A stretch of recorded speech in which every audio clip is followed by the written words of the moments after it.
Orang pemukim Israel secara tiba-tiba menyerang biarawati Kristen di Yerusalem. Insiden ini terjadi di wilayah dengan sensitivitas agama dan politik yang tinggi.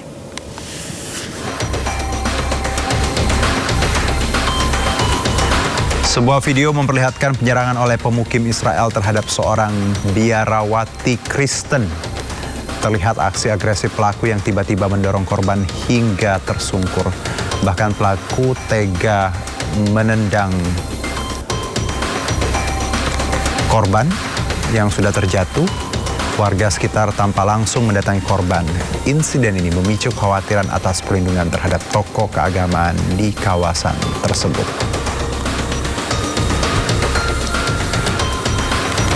Pemirsa, duka menyelimuti prosesi pemakaman remaja Palestina berusia 16 tahun Ibrahim Al-Hayat di Hebron, tepi barat. Ibrahim meninggal dunia usai ditembak di bagian dada oleh tentara Zionis.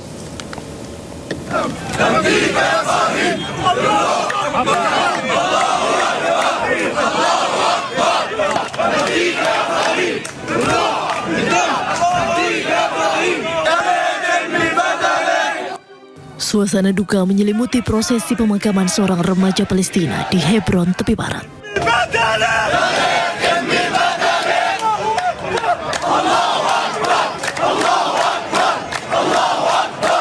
Ibrahim Al-Hayat yang baru berusia 16 tahun itu dilaporkan meninggal dunia setelah terkena tembakan tentara Israel di bagian dada saat operasi militer berlangsung.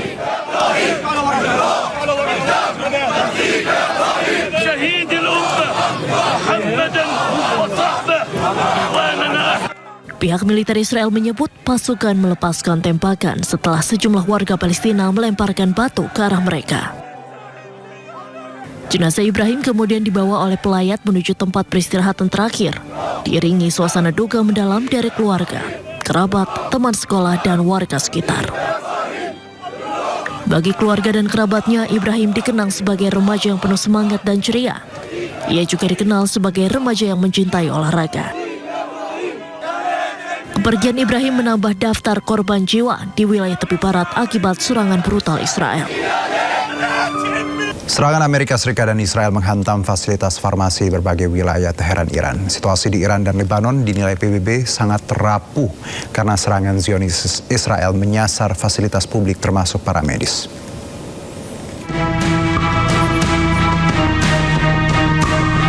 Amerika Serikat dan Israel terus menggempur serangan ke fasilitas medis dan farmasi di Teheran, Iran. Hal ini membuat ribuan warga kehilangan akses pengobatan. Iran kecam tindakan Israel yang menyerang fasilitas farmasi. Serangan udara berkepanjangan terhadap target militer dan sipil Iran semakin menekan sistem layanan kesehatan negara yang sudah rapuh.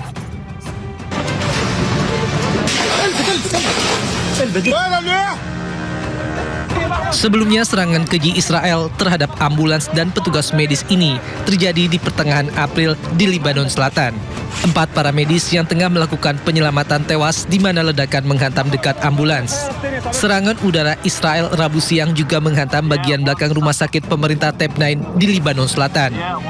Sebelumnya pada 17 Maret, ambulans yang hendak melakukan penyelamatan diserang Israel, menewaskan sejumlah para medis. Menurut data Badan Kesehatan Dunia WHO, Israel melakukan 149 serangan terhadap layanan kesehatan di Lebanon sejak 2 Maret, menewaskan 100 orang dan melukai 233 orang. PBB memperingatkan bahwa situasi di Lebanon sangat rapuh, terutama ketidaknyamanan di Lebanon Selatan. 3 para medis tewas dalam 2 serangan udara Israel terhadap sebuah bangunan di daerah Tafri, Rabu siang. Israel tidak hanya melanggar kesepakatan gencatan senjata, namun kebiadaban Israel juga menargetkan para medis, warga sipil, serta layanan kesehatan dan infrastruktur publik yang bisa menjadi krisis kemanusiaan seperti yang terjadi di Gaza, Palestina.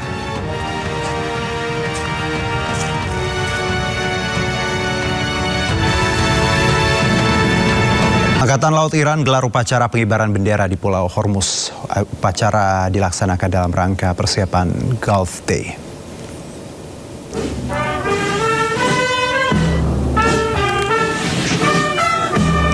Pengibaran bendera Iran berlangsung khidmat diiringi dengan lagu kebangsaan. Momen ini menegaskan posisi strategis Iran di kawasan Teluk Persia, jalur pelayaran vital dunia. Ini juga menjadi upaya Iran untuk menunjukkan kedaulatannya di kawasan tersebut. Pulau Hormuz sendiri berada di titik penting yang menghubungkan Teluk Persia dengan jalur perdagangan internasional.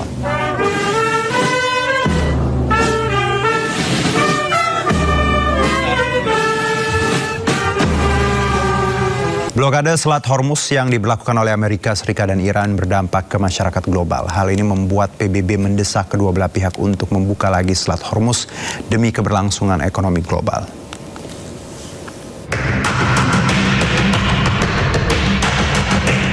Blokade Selat Hormuz yang diberlakukan oleh Amerika Serikat dan Iran berdampak ke masyarakat global.